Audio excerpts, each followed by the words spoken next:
Hey, hey, hey, this is Natasha Nurse, who, as people may know, I do a lot, but for tonight, the focus is my love and passion and dedication to the Sisters on Fire movement.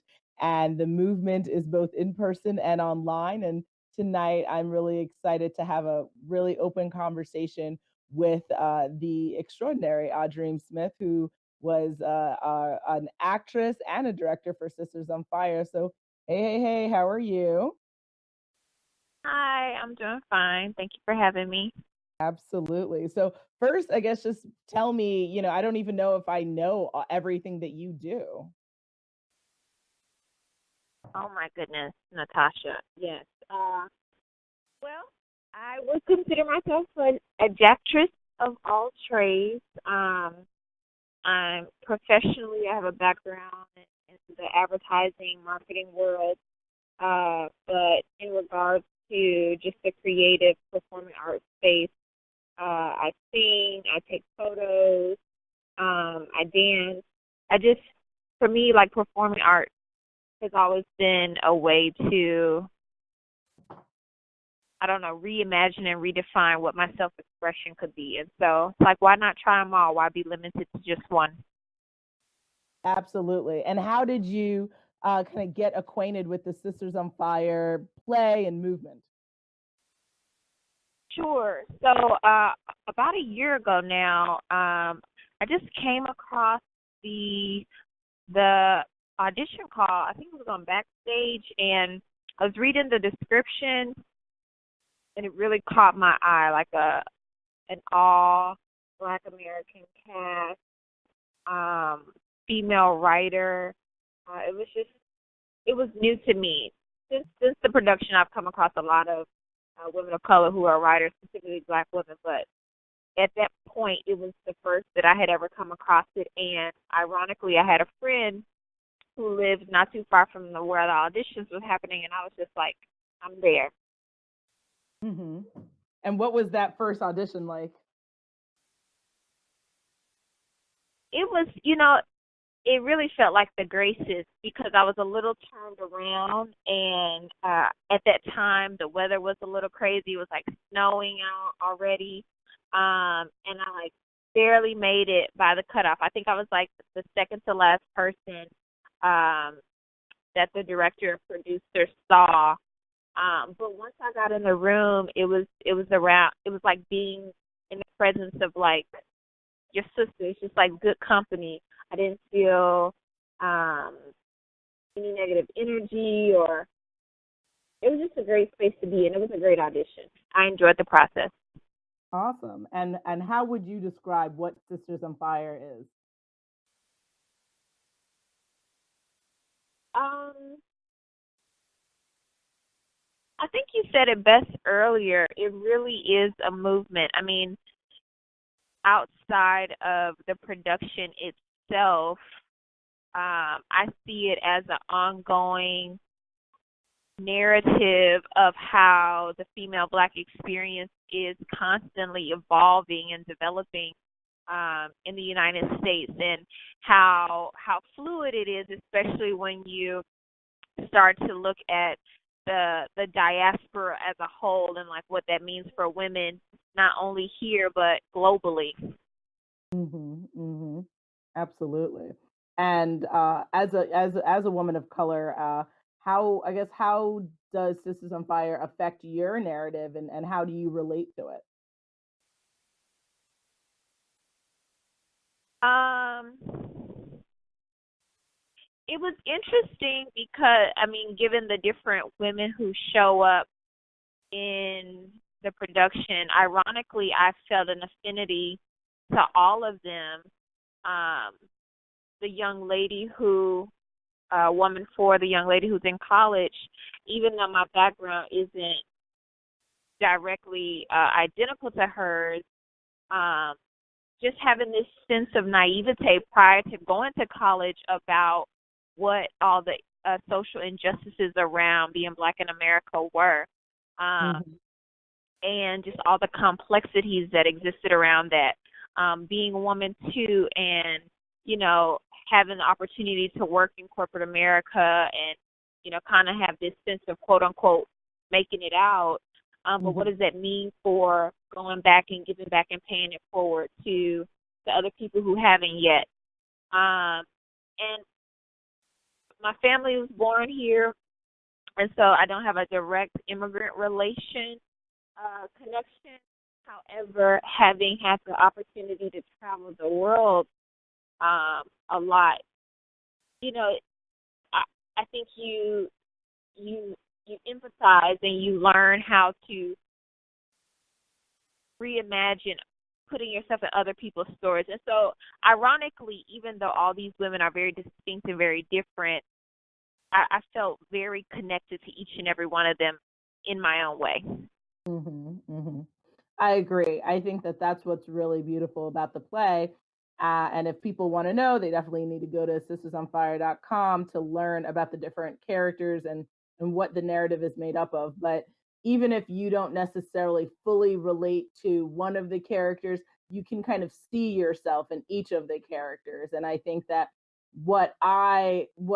growing up, and I'd love to hear your thoughts on this, but like Black identity is different for everyone, right? I think that Mhm. people like to assume that if you're black it's like one type of blackness, but that doesn't exist. I Both of my parents are from Jamaica, so I come from that Caribbean West Indian background, which is a different narrative than if you're born black in America. And the certain types of language and presentation and imagery that is used to enforce what black beauty meant to me was, I would say, broadened when I was able to go to college and then be a part of things like Sisters on Fire. And it's what I love about the play and the movement really is the celebration of different types of blackness, because I think some of the biggest issues in media is that we don't have a diverse narrative when it comes to speaking on people of color, depicting people of color, celebrating people of color. Not all black people look the same. Not all black people come from the same background. And so, and really it's even bigger than that, right? Like just women who have a voice. We all have our own separate identities. So with you and your your sense of a black identity, like I'd love to hear a little bit about how that journey was for you. Was it, something very easily like strong and clear to you, or did you struggle with your own black identity? Um, I think for me, I never had to think about my black identity growing up in the South where everything was kind of black or white. And I wasn't even aware of that paradox until I went off to college and came back. And so I think it was during those years that I really became hyper aware of my blackness in relation to other black people. So to your point, I was meeting people who were from the Caribbean, who were from the African continent, who were from Europe, but of African descent. And so, it was interesting to be in this place where we were all the minority, and people looked at us like we were the same. But then if you looked at that group of people a little bit closer, all very different. Um, Mm-hmm. so yeah, I think that was the first. Those were the first moments where I had to where I became aware of my blackness. Mm-hmm. But for me, it was a great experience because in that I also felt like how I chose to identify and what culture I decided to adapt to my own life expanded me and allowed me to grow. Gotcha. Okay. So there's a point in the play where, I mean, there's so many different topics. I don't even know if we could rattle them off as to what Sisters on Fire covers, but I guess what would be some of the most meaningful themes that resonated with you personally or professionally in Sisters on Fire? Um, I think off the bat, top of mind, two themes that I struggled with the most um, was the Trenton train scene and the young ladies recanting their story of what happened to their friend and just like how people on the train just observed them and no one really chimed in. Mhm. and really looking at, okay, well, how have I been guilty of that in my own life? And maybe it's not on a train, but, at school or, just in any way where I could have, I had the opportunity to say something. And then also the tell mama not to cry scene. Mhm. Having had, all these incidences of police brutality happen so recently and so close together, Mhm. on top of my major being American Studies with a race and ethnic cultural context, it was just extra triggering, and having had the opportunity to go to Ferguson and um, meet Mike Brown's mom and meet Eric Garner's daughter. Um, that that particular scene was just it's very real, very palpable for me. Mm, okay. Wow. Now, tell me a little bit more about the experience being that you have been in the play as well as directing it. So, as from the creative side of that, what was that journey like? And then, how did that influence? Do you feel like how did that influence the content and the product of the play itself? Sure. I think having had the opportunity to be in the play, um, it was it was it was a moment of growth, and empathy, um, realizing like finding my own truth within character four, and um, as I mentioned earlier, how our lives aren't necessarily identical, but how I have women in my life who who are exactly like her, and how do you find that level of empathy such that the audience doesn't write her off as just another, I don't know, nappy headed hoe, quote unquote. Mm, Um, and how all of that kind of transitioned to my influence in my role as the director. Um,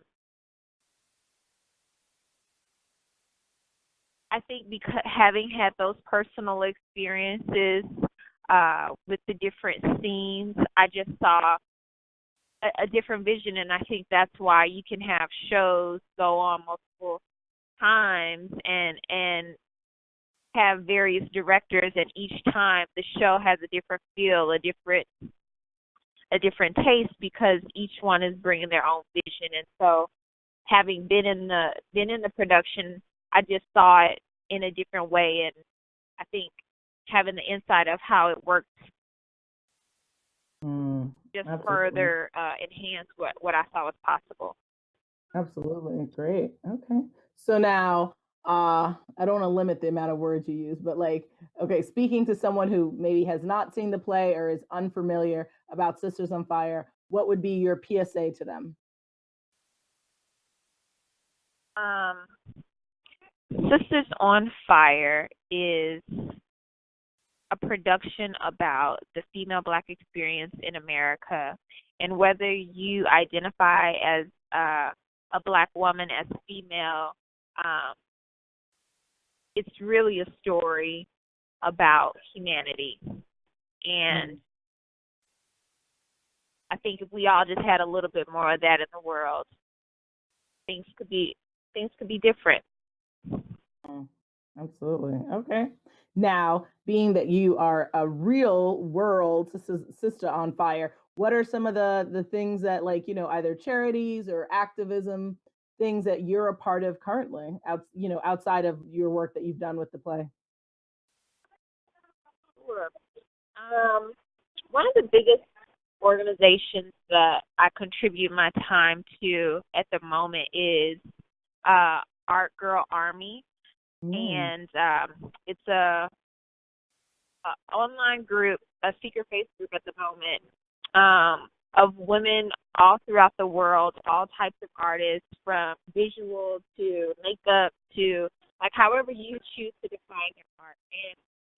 It was founded by a good friend of mine, Sydney Lowe, who, after college, is also in the visual arts, realized that, specifically here in New York, the creative artistic space can be very challenging, very male, very white, and not necessarily very supportive of women, let Hmm. alone women of color. And so we had a conversation about it, and I was like, "Girl, let's make this happen." And so her, myself, and a few other people took on organizing like a few dinners at our house, and it went from dinners of 10 to 12 people to now a group of over 5,000 women worldwide. And so Mm. that's one of my biggest ways of paying it back forward. And within the group, we post job opportunities and different resources, grants, fellowships. People talk about some of their fears. They ask for advice.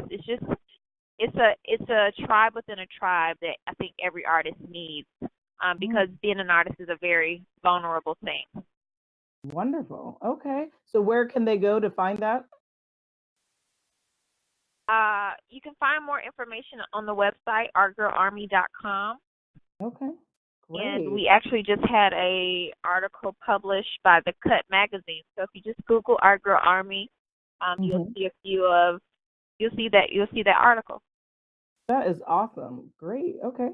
Now, are you currently working on some other projects or, creative things that you'd like to, shout yourself out essentially and share with people?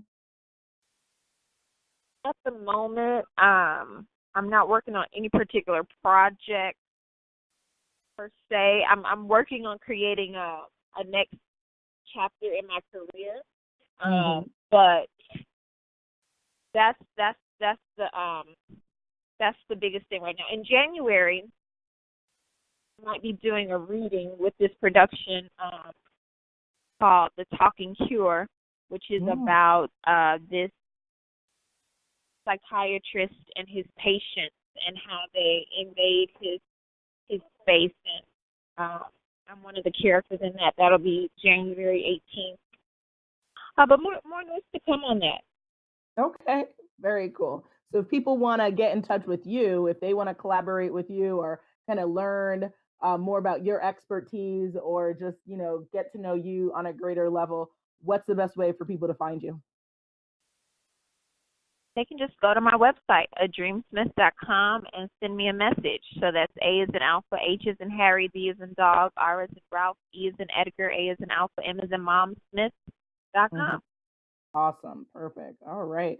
Well, thank you, Dream, for sharing your story. Thank you for being a sister on fire who is not going to let your light get dimmed by anyone. And I guess just my last question would be, for what advice or tips do you have for other creatives out there who are trying to share their truth or people who haven't even, thought of like they haven't really stepped out and gotten more creative and they really want to and they don't know how to start, what would you say? Um, I would say do everything that you know to do. So if you're an artist, photography, and you want to be a photographer, well, photographers have to have cameras. And with technology, YouTube University is a great resource. Hmm. So if depending on what you're doing, like utilize all the resources that you have available, and within those resources, communities will show up. And I would also just say share what you're up to, what you're interested in, what you want to be creating, because you never know who people know and how they can facilitate the realization of your dreams. Awesome. Perfect advice. I love it. All right. Thank you, thank you, thank you, AhDream Smith. You are a very inspirational sister that I am, honored to know. And it's been a pleasure working with you on Sisters on Fire. And just thank you for your time tonight. Awesome. Thank you, Tasha. It's been a pleasure working with you as well.